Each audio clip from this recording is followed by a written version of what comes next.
성도님들 반갑습니다. 3월 16일 수요일 말씀 묵상입니다. 오늘 묵상 본문은 레위기 10장 12절에서 마지막 20절 말씀입니다. 어제 본문에서는 나답과 아비후가 하나님의 진노로 죽임을 당하는 비극을 보았습니다. 제사장으로서 더욱 철저하게 지켜야 할 규례를 어기고 하나님께 분향하다가 죽임을 당한 것입니다. 그래서 어제 본문에서도 규례를 철저히 지킬 것을 강조했습니다. 오늘 본문에서도 이어서 제사를 드린 후 제사장의 몫으로 돌아오는 제물을 규례에 따라 받을 것을 말씀합니다. 본문 12절, 13절 말씀입니다.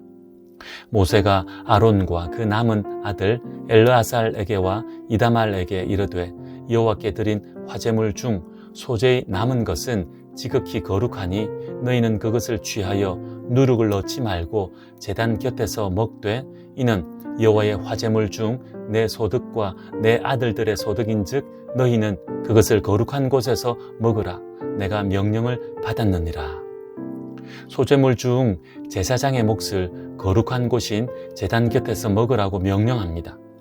이 명령은 앞으로 대대로 지켜야 할 명령이지만 아들과 형제의 죽음이라는 큰 슬픔을 당한 지금 이 순간에도 멈추어서는 안 되는 하나님의 명령이라는 것입니다. 거룩한 곳에서 제물을 먹는 것은 단순히 식욕을 채우기 위한 행동이 아닙니다. 각 제사의 의미가 담긴 거룩한 행위이며 하나님께서 정하신 규례에 순종하는 모습입니다. 이렇게 하여 제사를 완성하는 것입니다. 그렇기 때문에 어떠한 경우에라도 제사장으로서 반드시 지켜야 할 규례입니다. 이어서 화목제물에 대한 규례의 말씀을 14절, 15절에서 하고 있습니다. 흔든 가슴과 들어올린 뒷다리는 너와 내 자녀가 너와 함께 정결한 곳에서 먹을지니 이는 이스라엘 자손의 화목제물 중에서 내 소득과 내 아들들의 소득으로 주신 것임이니라.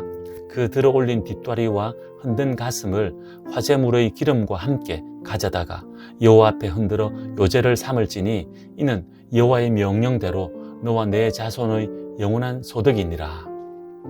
화목제물 중에서 제사장의 몫인 제물의 가슴과 뒷다리를 어떻게 처리해야 하는지를 말씀하고 있습니다. 일반적인 화목제의 경우라고 할 수 있지만 1차적으로는 제사장 위임식 이후 백성들의 이름으로 드린 화목제의 제물에 대해 말씀하고 있다 하겠습니다. 그런데 소제물과 다른 것은 소제물은 거룩한 곳에서 먹으라고 명령했는데 화목제물은 정결한 곳에서 먹으라고 명령합니다. 거룩한 곳은 회막 안 제단 곁이고 정결한 곳은 회막 안은 아니지만 정결하게 만든 곳이라 할 수 있습니다. 그러니 화목제물은 제사장이 회막 바깥으로 가지고 나가 가족들과 함께 먹을 수 있었다는 것입니다. 한글 성경에는 내 아들들의 소득이라고 번역되어 있지만 원문으로 보면 아들과 딸들의 소득이라고 분명하게 표현하고 있습니다. 이처럼 거룩한 곳에서 먹어야 하는 제물은 제사장들만 먹을 수 있었지만 정결한 곳에서 먹을 수 있는 제물은 가족들과 함께 먹을 수 있었습니다. 모세는 이러한 규례를 아론과 그의 아들들에게 다시 한번 철저하게 지킬 것을 강조하고 있습니다. 여기까지의 말씀을 통해 한 가지를 묵상해 봅시다. 모세가 아론과 그의 아들들에게 말씀하고 있는 이때는 큰 슬픔을 당한 때입니다. 그런데 슬픔이 가시기도 전에 지금 당장 말씀을 지킬 것을 명령합니다. 그렇게 하여 하나님께 드린 제사를 온전하게 마무리하게 합니다. 이런 모습을 보면서 제사장의 사명이 어떠한지를 깊이 돌아보게 됩니다. 모세가 비인격적으로 상대방의 슬픔을 무시한 것이 아닙니다. 하나님께서 비인격적으로 인간의 슬픔을 외면하신 것도 아닙니다. 슬픔 가운데서도 묵묵히 그 직무를 감당해야 하는 것이 제사장의 사명인 것입니다. 어제도 나누었듯이 인간의 희노애락을 초월하여 하나님께서 맡기신 사명을 감당해야 하는 자가 제사장이었던 것입니다. 오늘날에는 이런 제사장을 목회자로, 때론 중직자로, 더 나아가 모든 그리스도인들로 이해할 수 있습니다. 그러니 우리 모두가 이런 제사장의 사명을 받은 자들이라 할 수 있습니다. 그래서 때론 인간적으로 힘든 일이 있어도 하나님께 받은 사명을 포기할 수 없고 멈출 수 없는 것입니다. 마음은 힘이 들고 어렵지만 주신 사명의 자리에 묵묵히 서야 하는 것입니다. 그런 우리들임을 서로 기억하여 서로를 위해 중보 기도하기 원합니다. 삶의 어려운 순간에도 그리스도인으로 그 사명 잃지 않도록 서로를 위해 기도합시다. 믿음으로 인내하여 주신 사명 잘 감당하도록 서로를 위해 기도합시다. 그렇게 서로를 세우고 붙드는 우리들 됩시다. 계속해서 본문 16절에서 20절 말씀입니다. 모세는 소제물과 화목제물에 대한 규례를 전한 후 아론과 그의 아들들에게서 속죄제 제물을 찾습니다. 이 속죄제는 제사장 위임식 이후 백성들이 함께 모여서 드린 속죄제를 말합니다. 레위기 4장에서는 속죄제 제물 중에서 제사장이 먹을 수 없는 속죄제와 먹을 수 있는 속죄제를 말씀하고 있습니다. 하지만 오늘 본문에서 모세가 말하려고 하는 속죄제는 제사장 위임식 이후 드린 속죄제로서 특별한 경우에 해당한다고 할 수 있습니다. 속죄 제물은 지극히 거룩하여 거룩한 곳에서 아론과 그의 아들들이 먹어야 했습니다. 이렇게 제사장들이 먹음으로 백성들의 죄를 속하게 되어 속죄제의 효력이 나타나게 되는 것입니다. 그런데 아론이 아들들을 시켜 속죄제 제물을 모두 불살랐다는 것입니다. 또 하나님의 규례를 어긴 것입니다. 모세가 진노합니다. 본문 16절 말씀입니다. 모세가 속죄제 드린 염소를 찾은 즉 이미 불살랐는지라 그가 아론의 남은 아들 엘르아살과 이다말에게 노하여 이르되, 왜 또 하나님의 규례를 어겼냐고 책망합니다. 조금 전에 나답과 아비후를 보지 못했냐고 탄식하는 것입니다. 하나님의 거룩한 속죄 제물을 거룩한 곳에서 먹어야 했는데 왜 그랬냐는 것입니다.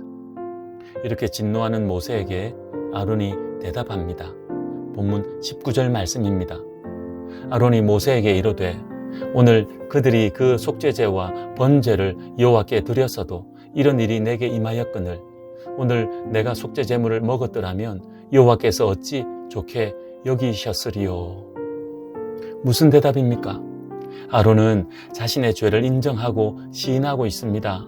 대제사장으로서 자신을 먼저 거룩하게 해야 제물을 먹을 수 있는 자격이 되는데 자신은 그렇지 못하다는 것입니다. 그래서 나답과 아비후가 죽은 것도 자신의 책임이라는 것입니다. 이처럼 속죄 제물을 먹을 자격이 없어 모두 불살랐다는 것입니다. 하나님 앞에서 애통함으로 몸부림치며 고민한 아론의 겸손한 모습을 엿볼 수 있습니다. 이 모습을 보고 모세는 아론의 대답을 받아들입니다. 본문 20절 말씀입니다. 모세가 그 말을 듣고 좋게 여겼더라. 이제 마지막으로 한 가지를 묵상해 봅시다. 아론과 아들들이 또다시 규례를 범함으로 모세는 책망합니다. 하지만 아론의 대답을 듣고 책망을 거둡니다. 왜입니까? 하나님의 규례를 문자적으로는 어겼지만 그 본질을 깨닫고 지켰기 때문입니다. 하나님의 규례, 다르게 표현해서 하나님의 말씀은 가장 먼저 문자적으로 지켜야 합니다. 하지만 문자적으로만 지키다간 형식주의에 빠지기 쉽습니다. 종교적인 의식으로 굳어지기 쉽습니다. 하나님께서도 그렇게 하라고 주신 규례가 아닙니다. 말씀의 본질을 깨닫고 본질을 이루기 위해 말씀을 문자적으로 지키라는 것입니다. 본질과 의미를 놓쳐서는 안 되는 것입니다. 우리의 모습을 돌아봅시다. 우리가 열심히 하고 있는 종교적인 모든 의식들, 그리고 세상에서 행하고 있는 모든 행동들이 하나님 말씀 따라 하고 있는 것인지 돌아봅시다. 더 나아가 하나님 말씀의 참 뜻을 깨닫고 그 뜻에 순종하고 있는지, 아니면 종교적인 형식에만 사로잡혀 있는지, 오늘 아론처럼 애통함으로 우리 자신의 모습을 돌아보아야 할 것입니다. 그렇게 하여 하나님의 마음을 기쁘게 해드리는 우리들 되기 원합니다. 기도하겠습니다. 하나님 아버지, 오늘 말씀을 통해 제사장의 삶이 어떠해야 하는지 보게 됩니다. 오늘 우리를 왕같은 제사장으로 불러주셨으니 제사장답게 살게 하옵소서. 주신 사명 깨닫고 삶의 자리에서 묵묵히 그 사명 감당하게 하옵소서. 우린 연약한 자들이오니 날마다 붙들어 주셔서 넘어지지 않게 하옵소서. 오늘도 왕같은 제사장으로 묵묵히 인내하며 살아갈 때 동행하여 주시옵소서. 예수님의 이름으로 기도하옵나이다. 아멘. 오늘은 드림교회와 각자가 섬기는 교회 공동체를 위해 기도하는 날입니다. 교회는 세상을 향해 제사장의 사명을 감당해야 합니다. 하나님의 거룩하심을 드러내고 세상 사람들의 죄악을 예수님의 보혈로 속죄하게 해야 합니다. 이 거룩한 사명을 감당하는 드림교회 되도록 기도합시다. 성도님들이 섬기는 교회 공동체 되도록 기도하는 오늘 하루 됩시다. 오늘도 믿음으로 승리하십시오.